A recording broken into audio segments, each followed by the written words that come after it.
Donald Trump ২০ জানুয়ারি শপথ গ্রহণের পর থেকে ৬ ফেব্রুয়ারি পর্যন্ত মোট ১৭ দিনে প্রায় ১১,০০০ নথিবিহীন মেক্সিকান অভিবাসীকে ফেরত পাঠিয়েছে যুক্তরাষ্ট্র। এই অভিবাসীদের মধ্যে প্রায় ২,৫০০ জন অন্যান্য দেশের নাগরিকরাও রয়েছে। এই নাগরিকদের সবাই মধ্য দক্ষিণ আমেরিকা থেকে আসা। শুক্রবার রাজধানী মেক্সিকো সিটিতে নিজ কার্যালয়ে আয়োজিত এক ব্রিফিংয়ে এ তথ্য জানিয়েছেন মেক্সিকোর প্রেসিডেন্ট ক্লাউদিয়া শেইনবাম।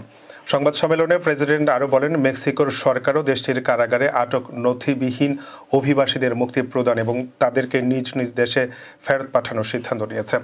এই অভিবাসীদের যারা নিজ দেশে ফিরে যেতে চান তাদের আমরা সহযোগিতা করব, কিন্তু সরকারের পক্ষ থেকে তাদেরকে নিজ দেশে ফেরত পাঠানোর জন্য চাপ প্রয়োগ বা জবরদস্তি করা হবে না। ২০২৪ সালের নভেম্বরে প্রেসিডেন্ট নির্বাচনের সময় রিপাবলিকান দলের প্রার্থী ও সাবেক মার্কিন প্রেসিডেন্ট ডোনাল্ড ট্রাম্প ঘোষণা করেছিলেন ক্ষমতায় গেলে যুক্তরাষ্ট্রকে অবৈধ অভিবাসী মুক্ত করবেন। সরকারি পরিসংখ্যান অনুযায়ী যুক্তরাষ্ট্রে বর্তমানে বসবাস করছেন ১৭ লাখেরও বেশি নথিবিহীন অভিবাসী। তাদের মধ্যে অন্তত ১০ লাখকে ফেরত পাঠানোর লক্ষ্য নিয়েছে ওয়াশিংটন।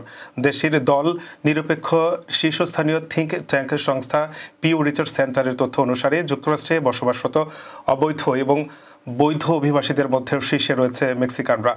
তারপর দ্বিতীয় ও তৃতীয় স্থানে রয়েছে এল সালভাদর ও ভারত থেকে যাওয়া লোকজন।